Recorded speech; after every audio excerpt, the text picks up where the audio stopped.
Medieval people viewed the world very differently from us today, relying much more on stories told by travelers to form their understanding of places they had never seen. This led some to believe in the existence of bizarre creatures and a world filled with strange and mythical beings. In this video, we'll explore some bizarre creatures that people might once have believed were real, as well as strange historical depictions of actual animals. By the end of the video, you'll have a better look into how medieval people saw the world around them. A good example of the type of creature appearing in medieval art is the sea nymph. In medieval European manuscripts, the sea nymph was depicted as a creature with the torso and head of a woman and the lower body of a fish. Scribes said she dwelt in the open ocean, sang irresistibly sweet songs to passing sailors. Texts stressed that her beauty and music symbolized temptation, just as monks must guard their souls against worldly pleasures. So mariners had to guard their ears against the siren's call. Thus, medieval people accepted the sea nymph, both as a literal hazard of unfamiliar seas and as a moral emblem warning the faithful to resist temptation. In illuminated manuscripts from the later Middle Ages, the margins of the page were often filled with unusual imagery. These marginal illustrations, now commonly referred to as drolleries, feature an array of whimsical, hybrid, and fantastical creatures. Unlike the central text, the drolleries are sometimes not directly related to the main narrative. Instead, they form a parallel visual layer, one that often appears humorous, surreal, or entirely inexplicable. Drolleries are found most commonly in Gothic manuscripts, especially in psalters and books of hours. Some of the best documented examples occur in the Luttrell Psalter and the Smithfield Decretals. These images typically include a wide range of imaginative subjects: animals engaged in human behavior, creature hybrids, combining different animals or humans. Many of the creatures do not derive from classical mythology or Christian symbolism and appear to be purely imaginative inventions by the artists. The inclusion of such imagery was evidently permitted by patrons, and in some cases, may have been specifically requested. The exact purpose of these drolleries remains a subject of debate. Several interpretations have been proposed. Some argue that drolleries were a form of visual satire. A more conservative interpretation holds that they were simply decorative, intended to amuse the reader or demonstrate the artist's creativity. Some images may have had symbolic or moral meanings now lost to us, while others likely had no fixed interpretation even at the time. What makes drollery particularly notable is its resistance to categorization. Many figures, such as creatures with the body of a quadruped and a human face, or birds with arms, are not part of known folklore or classical bestiaries. Moreover, the repeated appearance of certain motifs suggests that these themes had some recurring cultural significance, even if their exact meanings remain uncertain.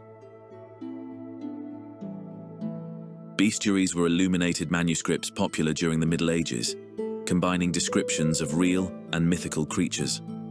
These richly illustrated volumes drew heavily from classical sources, such as Pliny the Elder. Each entry typically began with a brief account of the animal, bird, fish, or fantastical creature, followed by an allegorical interpretation. These texts were usually accompanied by detailed miniature paintings of each creature. Because most scribes had never seen many of the animals, the illustrations wander between observation and imagination. A bear might look reasonably lifelike, copied from a specimen, while the very next page might show a mythical creature.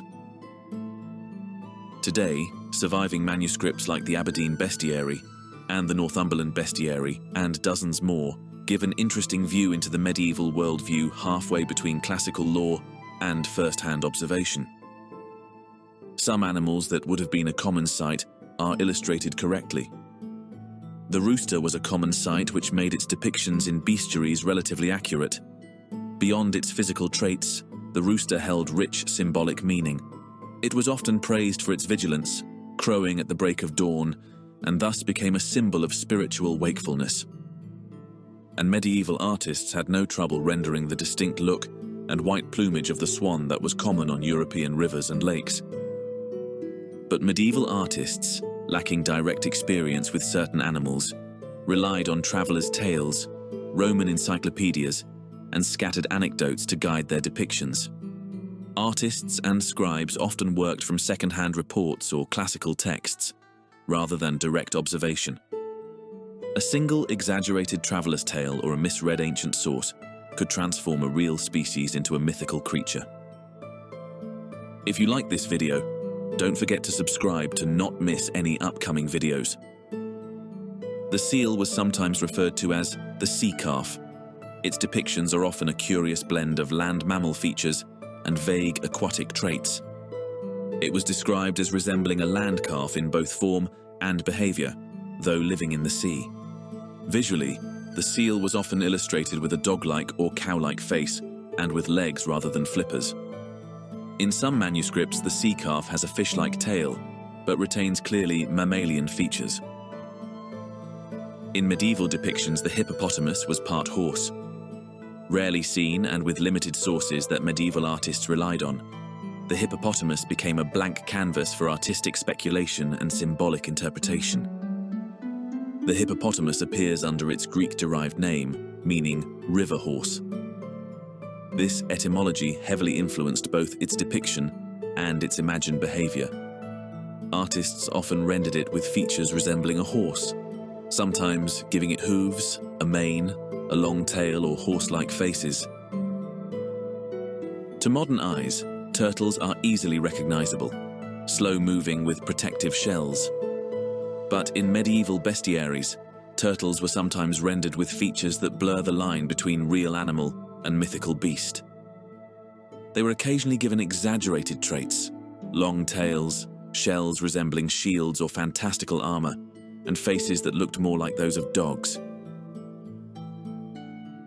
Medieval bestiaries and manuscript illustrations offer a remarkable glimpse into how people of the Middle Ages interpreted the world, through a blend of limited observation, inherited classical texts, and vibrant imagination.